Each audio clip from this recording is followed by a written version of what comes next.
आज का दिन बहुत पवित्र दिन है, क्योंकि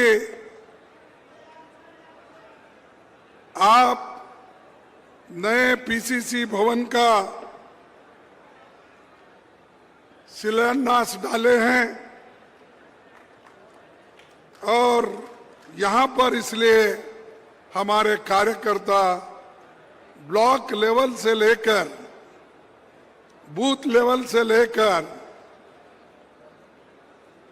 स्टेट के पूरे लोगों का इसमें योगदान है। सभी लोग आए हैं। मैं आप सभी को धन्यवाद देता हूं कि आपने पार्टी का बहुत बड़ा काम किया है, क्योंकि अगर पार्टी है तो हम सब लोग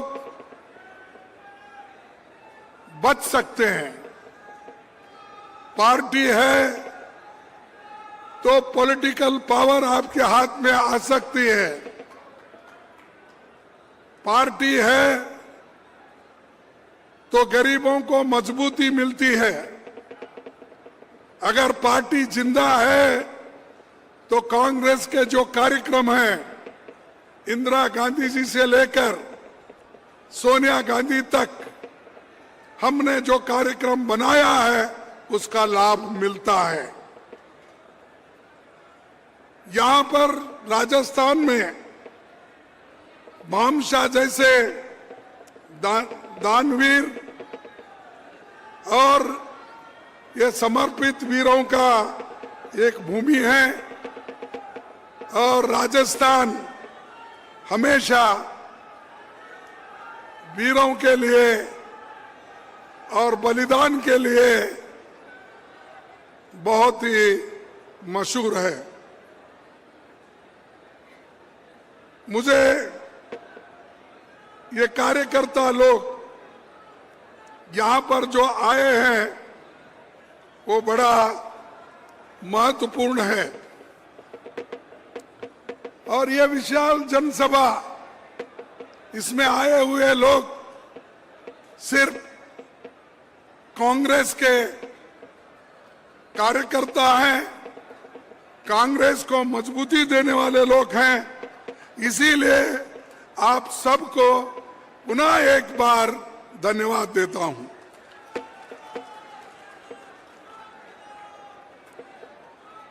उन्नीस सौ 48 में यहां एक नया इतिहास रचा गया। 26 जून 1948 को राजपूताना कांग्रेस कमेटी बनी। पहली देसी रियासतों में राजा महाराजा कांग्रेस संगठन बनने नहीं देते थे। 48 में भारत के रियासती हिस्सों में कांग्रेस का पहला अधिवेशन जयपुर में हुआ। कांग्रेस का पहला अधिवेशन जयपुर में हुआ। यह ऐतिहासिक अधिवेशन था। बहुत वैसा अधिवेशन फिर कभी नहीं होगा। राजस्थान के लोग उस पहले अधिवेशन को दिल खोलकर मदद करे और सहयोग दिए और वो हमारा भव्य अधिवेशन सारे हिंदुस्तान में उसकी चर्चा हुई। यहां तक कि नेहरू जी ने ये बात कही, महाअधिवेशन पे इतना जोर से करना, पैसा खर्च करना आवश्यक नहीं था, ये उन्होंने उस वक्त कहा। लेकिन यहाँ के कार्यकर्ताओं ने कहा ये हम सब मिलके कर रहे हैं। देश के आजादी के बाद हम सभी लोग एक जगह मिल रहे हैं, इसीलिए हमको इतने बड़े पैमाने पे करना पड़ा ये उत्तर यहाँ के लोगों ने दिया। ऐसा दिल खोल के कांग्रेस को मजबूत करने वाले लोग यहाँ पर है। अभी हाल में हैदराबाद में हमारी CWC मीटिंग हो गई। एक वहां पर हम काफी अहम फैसले ले और वो फैसले एक के बाद एक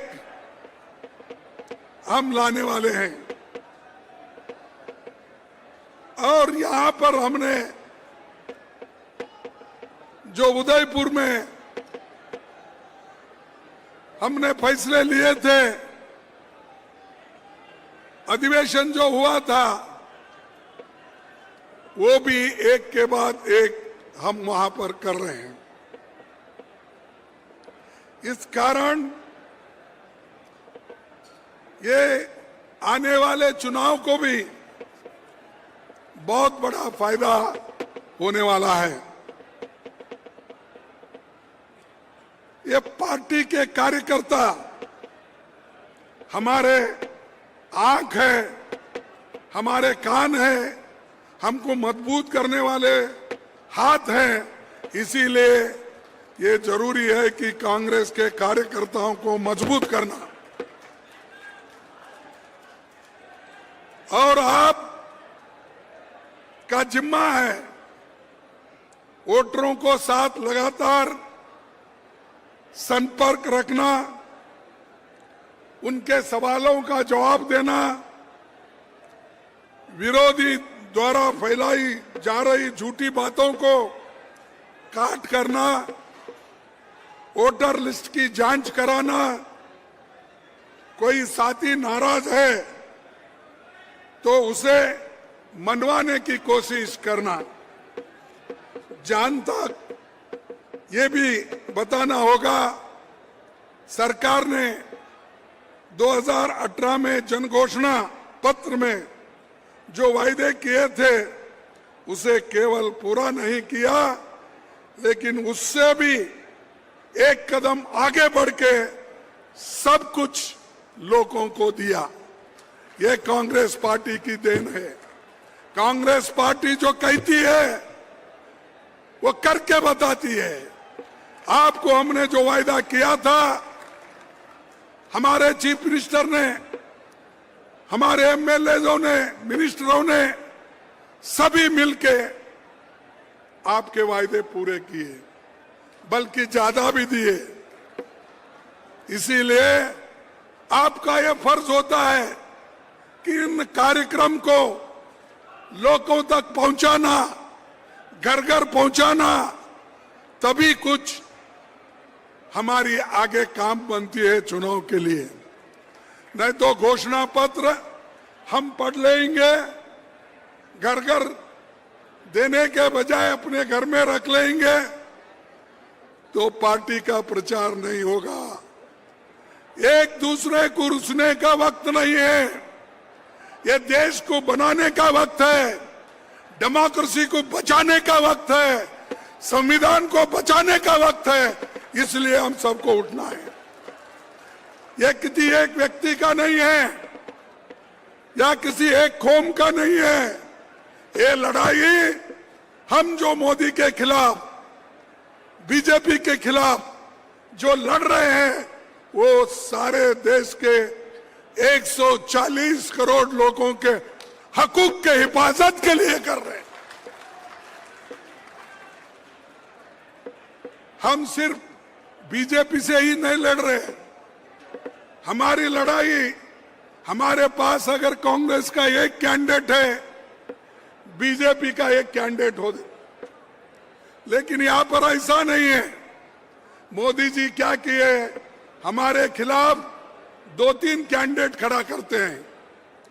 एक तो बीजेपी का कैंडिडेट, दूसरा ईडी का कैंडिडेट, तीसरा सीबीआई का कैंडिडेट, चौथा इनकम टैक्स का कैंडिडेट। इतने कैंडिडेट हमारे खिलाफ खड़े करते हैं। इन सबको मात करके हमको जीतना है, क्योंकि जब चाहे तब वो सीबीआई लगा देंगे, ईडी लगा देंगे।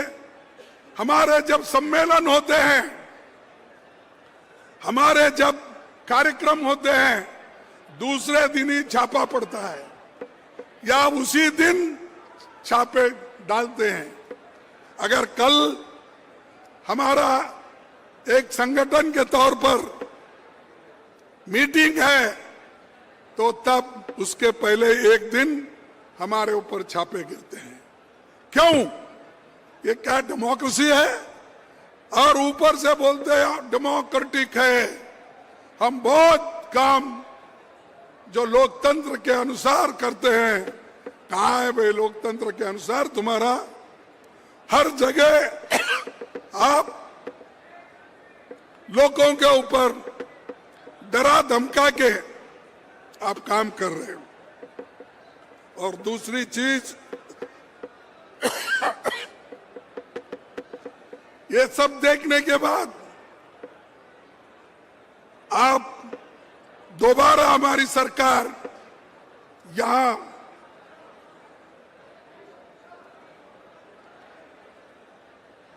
दोबारा हमारी सरकार राजस्थान में लाएंगे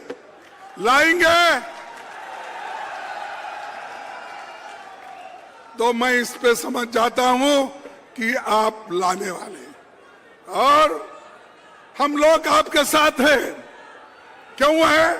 कि आप लोगों का काम कर रहे हो, इसलिए हम आपके साथ हैं। और जब तक सब हम मिलके डिसिप्लिन के साथ हमको काम करना है और एकजुट अगर नहीं रहते, हम बड़े मुश्किल में हम जाते हैं।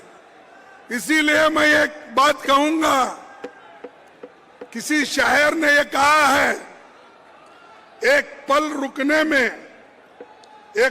रुकने से दूर हो गई मंजिल, एक पल रुकने से दूर हो गई मंजिल, सिर्फ हम ही नहीं रास्ते भी चलते हैं। तुम रुक जाओ तो वहीं खड़े हो जाएंगे, अगर चलते रहेंगे तो रास्ते भी चलते रहेंगे। तो इसीलिए दोस्तों, मेरा कहना है, छोटी मोटी बातें भूल जाओ।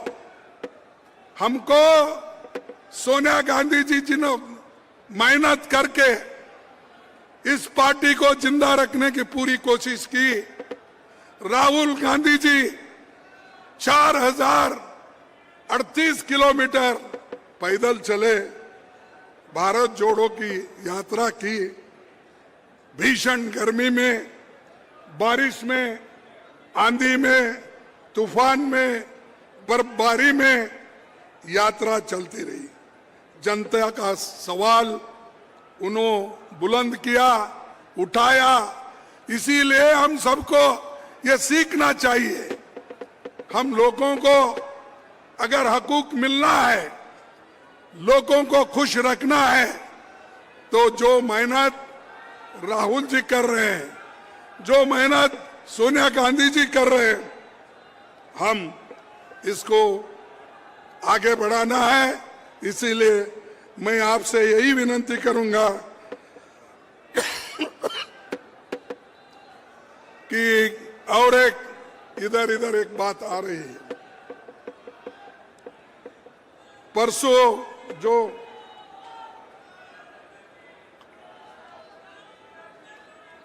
परसों हमारा एक स्पेशल सेशन हुआ जो मोदी जी ने बुलाया था।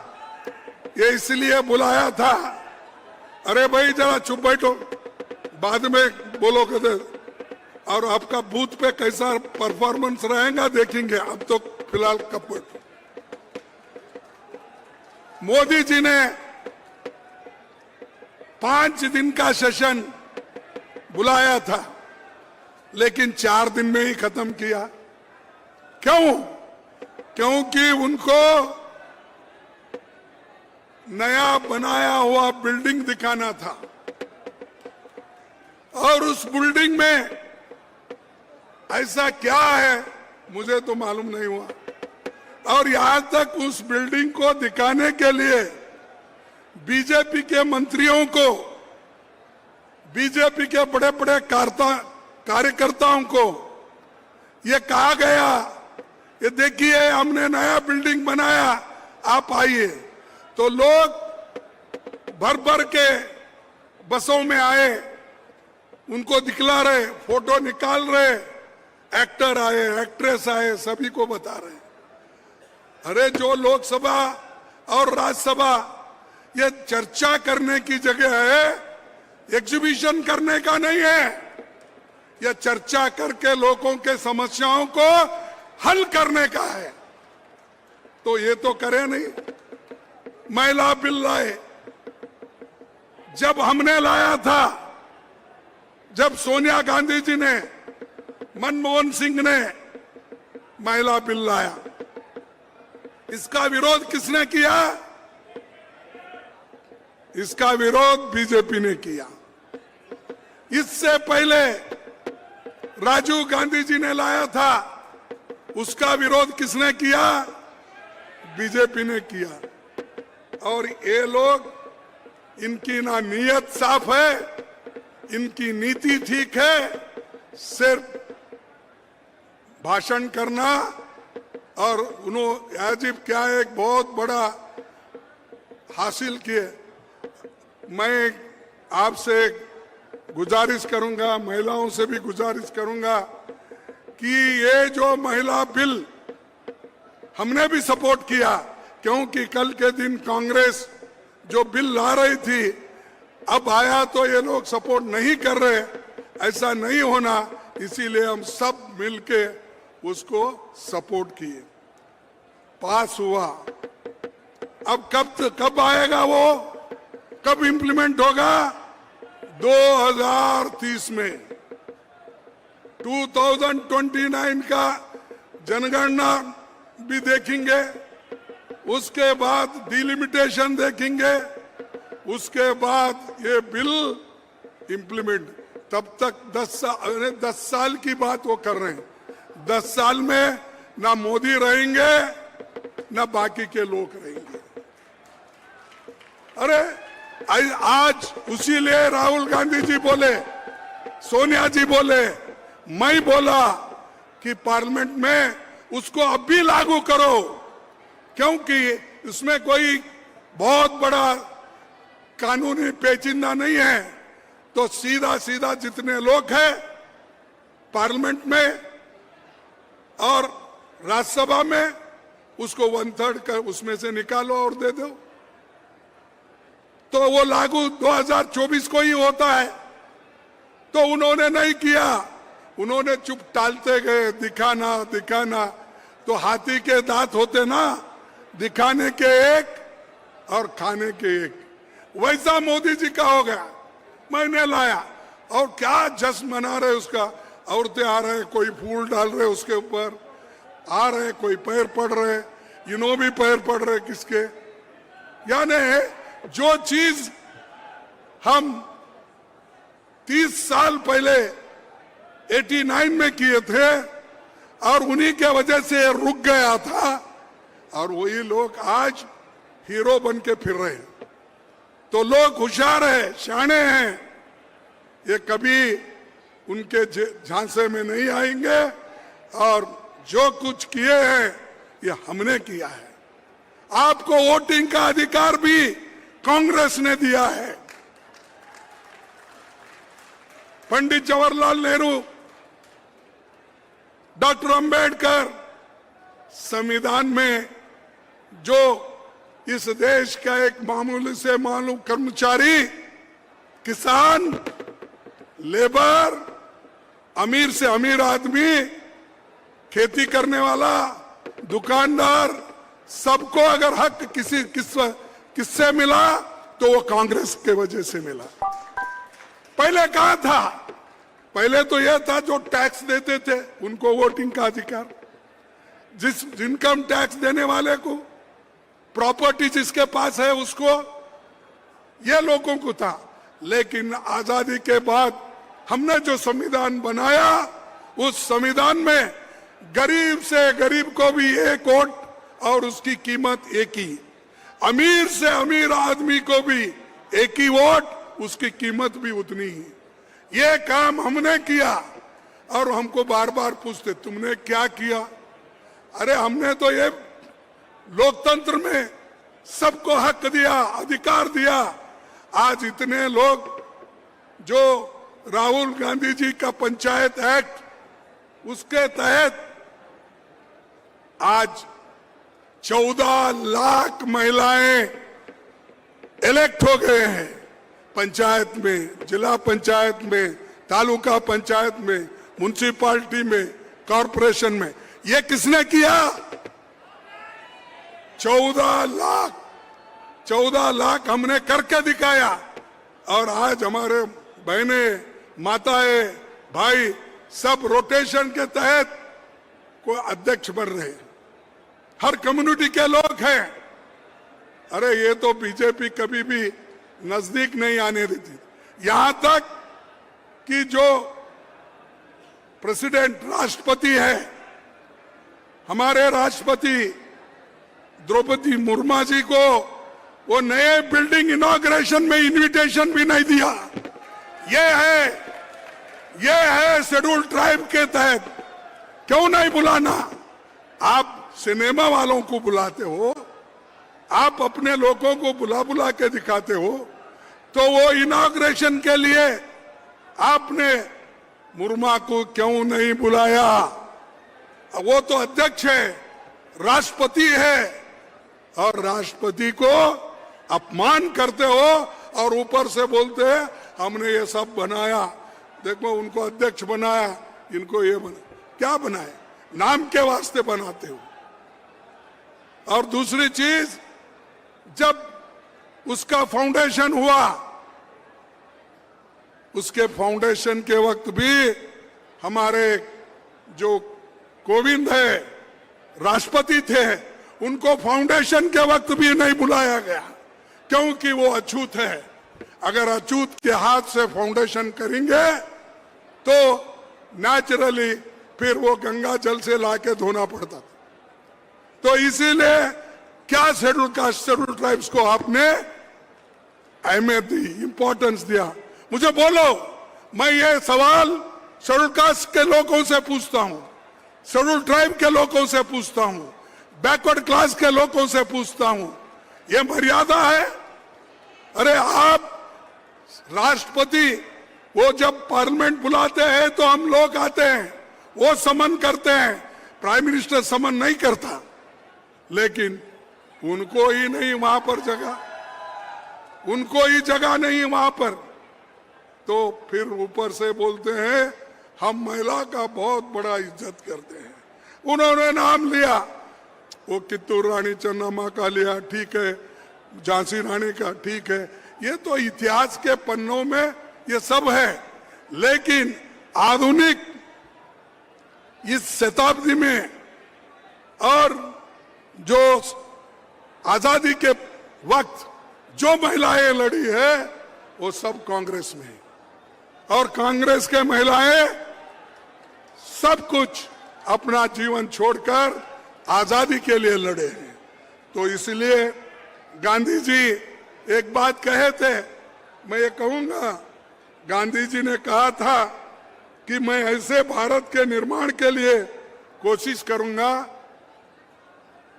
मैं ऐसे भारत के निर्माण के लिए कोशिश करूंगा जिसमें गरीब से गरीब आदमी भी महसूस करेंगे कि ये देश उनका है, इसमें उनकी आवाज का महत्व होगा, जहां ऊंच नीच का भेद नहीं होगा, तथा स्त्री को भी वही अधिकार मिलेगा जो पुरुषों को प्राप्त होगा। ये महात्मा गांधी जी ने बोला। क्या कभी गोलवलकर गुरुजी ने यह बोला है? क्या बीजेपी के लोग इससे पहले बोले हैं? जनसंघ के लोग बोले हैं? ये बात को समानता को माने हैं? पिछले कितने भी उनके भाषण निकाल के दो, उसमें महिलाओं के लिए कुछ नहीं है। जब यहां पर राहुल जी, हम लोग, सोनिया गांधी जी मिलके जब इंडिया का एक आइडिया निकाले, एक होने का जब आइडिया निकाले तब वोटों के खातिर महिला का बिल उनको याद आया और वो बिल को लेकर वही बात कर रहे कि हम महिलाओं के साथ हैं। तो भाइयों, ये ऐसे बातों में मत आओ, ये झूठे हैं और हमेशा झूठ बोलते ही जाते हैं। आपको तो मालूम है सब जुमले, तो मैं अपने भाषण में राज्यसभा में भी कहा कि भाई ये एक जुमला तो नहीं है, क्योंकि 10 साल बाद ये इंप्लीमेंट होने वाला है। अब तब तक तो ये जुमला बनेगा क्या है? तो ये इनके जुमले बहुत है। 2 करोड़ नौकरियां मैं सबको दूंगा, मिले क्या आपको? 15-15 लाख रुपए उन्होंने देने का वायदा किया था, वो मिले आपको? देखो, एक प्राइम मिनिस्टर इतना झूठ बोलता है तो आप ही सोचिए, कोई भी चीज सिर्फ इलेक्शन के एक स्टंट बनाकर वो करते हैं। तो इसीलिए मैं आपसे विनती करूंगा कि जो महात्मा गांधी जी का सपना था और सभी स्त्री पुरुष को, गरीब को एक जगह रख के काम करने का, तो ये हमको बीड़ा उठाना है। और सभी ओबीसी के महिलाओं को जब तक ये आरक्षण नहीं मिलेगा, हम उनके लिए लड़ते रहेंगे और ओबीसी को जरूर इसमें मिलना चाहिए। 73-74 संशोधन हमने किया, करके जो महिलाओं को देना था सभी को दिया, लेकिन ये लोग वो देना नहीं चाहते, क्योंकि ये रोकना चाहते हैं। चलो 10 साल में क्या होगा देखेंगे। ये उनका एक बहुत बड़ा ये एक पीछे का है। ये लोग सामने आके बोलना नहीं चाहते, इस एजेंडे को पीछे ही रखे हैं। यहां पर कांग्रेस के जो अधिवेशन हुआ, शायद पहली अध्यक्ष यहां से जो चुने गई सरोजनी नायडू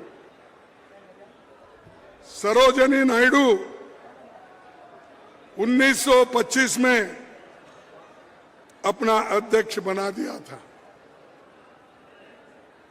अब 100 साल में आरएसएस हो, बीजेपी हो, कोई महिला उनके पार्टी की अध्यक्ष बनी है क्या? आरएसएस की महिला कोई ऊंचे पद पे गई क्या? तो आपके पास अपने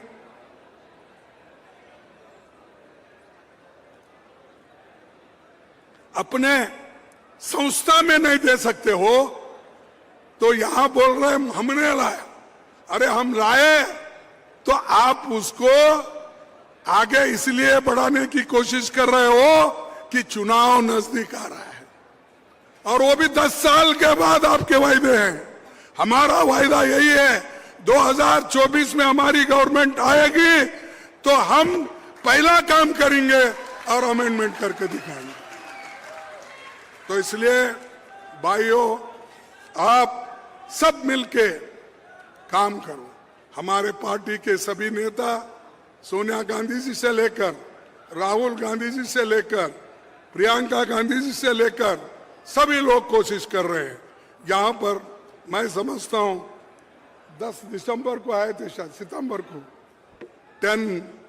10th को आए थे अपने प्रियंका गांधी जी। हर जगह वो जा रहे हैं, कहाँ कहाँ बुलाते। आज राहुल जी भी विद्यार्थियों के पास गए थे और रेलवे कुलियों के पास भी जाकर उनके मुश्किलात को उन्होंने पूछा। क्या कोई ऐसा नेता कोई करता है? अरे अपने कपड़े खराब होते बोलकर कोई नजदीक नहीं जाता। तो वहां कुलियों के पास रेलवे में बैठ के राहुल गांधी जी ने बताया उनका क्या कष्ट है उसको ठीक करने के लिए।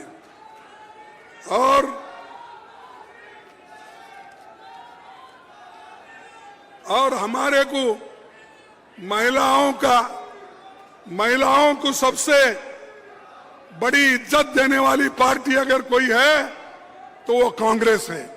मैं 2-4 उदाहरण आपके सामने रखूंगा। पहली महिला कैबिनेट मंत्री राजकुमारी अमृत कौर कांग्रेस से हुई, नेहरू जी के कैबिनेट में। पहली महिला राज्यपाल सरोजिनी नायडू हो गई देश में। पहली महिला यूएन में विजय लक्ष्मी पंडित हो गई। पहली महिला सीएम यूपी में सुचेता कृपलानी हो गई। पहली महिला लोकसभा अध्यक्ष सोनिया गांधी जी ने मीरा कुमारी जी को बनाया। भारत की पहली महिला प्रधानमंत्री कौन थी? इंदिरा गांधी थी। भारत की पहली महिला राष्ट्रपति कौन थी? प्रतिभा पाटिल थी, और वो राजस्थान की राज्यपाल भी थी।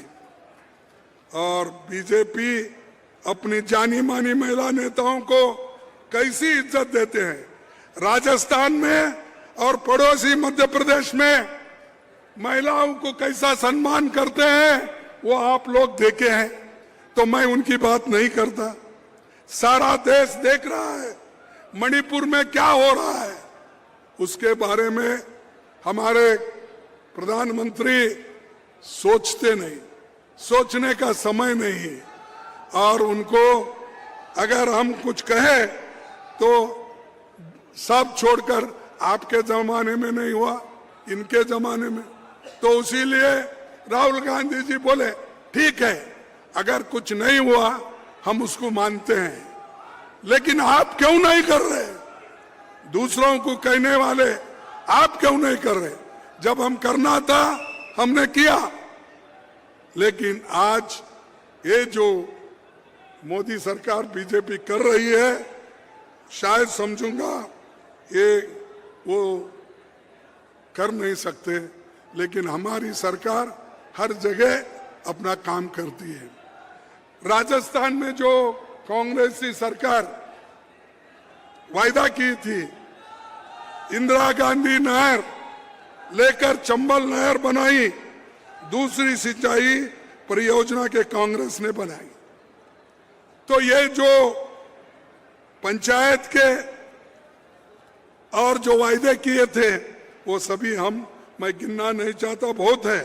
कांग्रेस की राजस्थान सरकार ने राइट टू हेल्थ दिया, मिनिमम इनकम गारंटी दी, महंगाई राहत कैंप दिया, इंदिरा गांधी गैस सिलेंडर दिया, 12वीं तक आरटीई में फ्री शिक्षा दी, पुरानी पेंशन दी, शहरी रोजगार योजना लागू की, 21 लाख किसानों को 16,000 करोड़ रुपए कर्ज क्या हो गया? माफ हुआ। तो ये सब हमारे योजनाएं हैं और बहुत से चीजें अभी भी है, मैं इसको दोहराना नहीं चाहता हूं। फिर आपके सामने एक ही मुद्दा रखूंगा।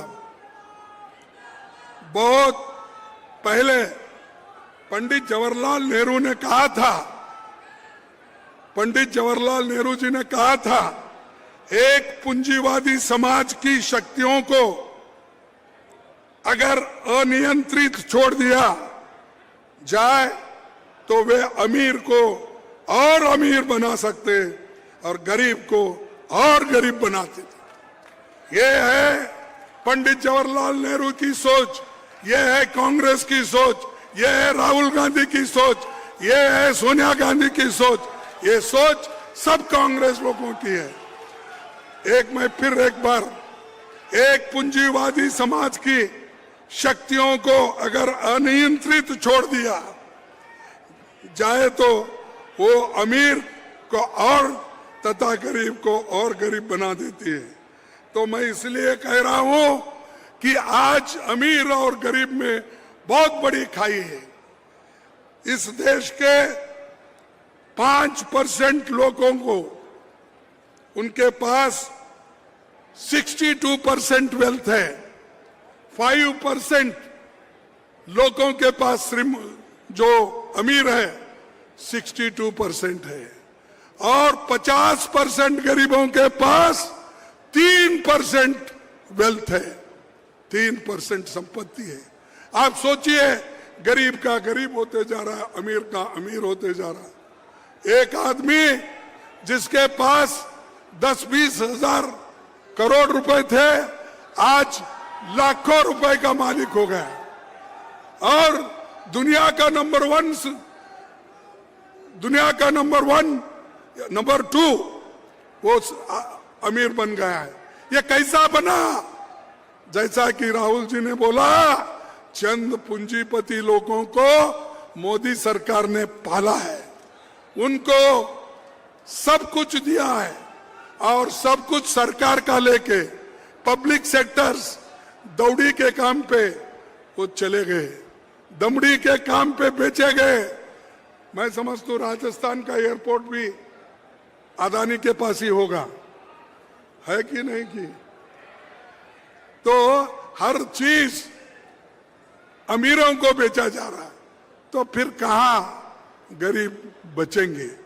तो इसलिए दोस्तों, मैं ज्यादा वक्त आपका नहीं लेता, क्योंकि आपको मालूम है सिलेंडर पहले तो 500 रुपए में मिलते था, उसको तो 1100 रुपए कर दिए। लेकिन ये राजस्थान वालों की किस्मत अच्छी है, गहलोत ने उसको 500 रुपए में दिया।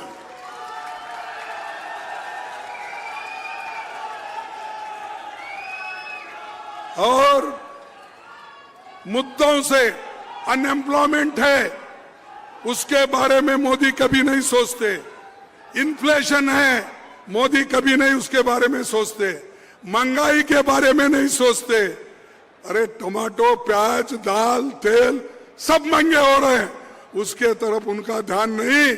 उनके तरफ सिर्फ जय जयकार होना, उनको आजू बाजू आगे पीछे जय जयकार करने वाले लोग होना, और हमको यही क्वेश्चन पूछते रहेंगे, 70 साल में तुमने क्या किया?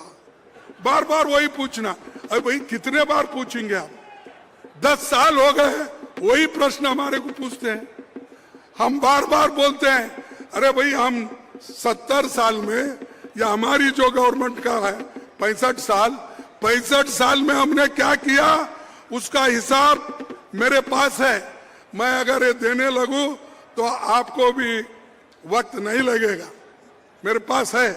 हमने क्या क्या किया, नेहरू जी ने, इंदिरा गांधी ने, चंबल घाटी प्रयोजन, Mewar university, AIIMS Jodhpur, IIT Jodhpur, IIM, ये पढ़ने लगा इतना। 10-20 मेरे पास ऐसे हैं, इसको छोड़ के तो बाकी क्या आपके पास ही है। तो दोस्तों, हम करके दिखाते हैं, करके दिखाने के बाद हम ये कहते हैं कि आप लोग इधर काम कीजिए, और बाकी सभी को मैं यही कहूंगा कि 1 मिनट में मैं अपना भाषण खत्म करूंगा। जो पब्लिक सेक्टर में आपको बहुत बड़ी जिम्मेदारी है, गरीबों को,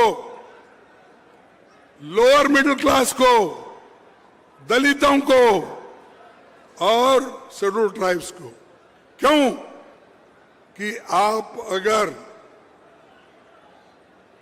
क्या बोलते हैं, अगर आप इसको देखेंगे नहीं तो आपको बहुत बड़ा नुकसान आगे होने वाला है।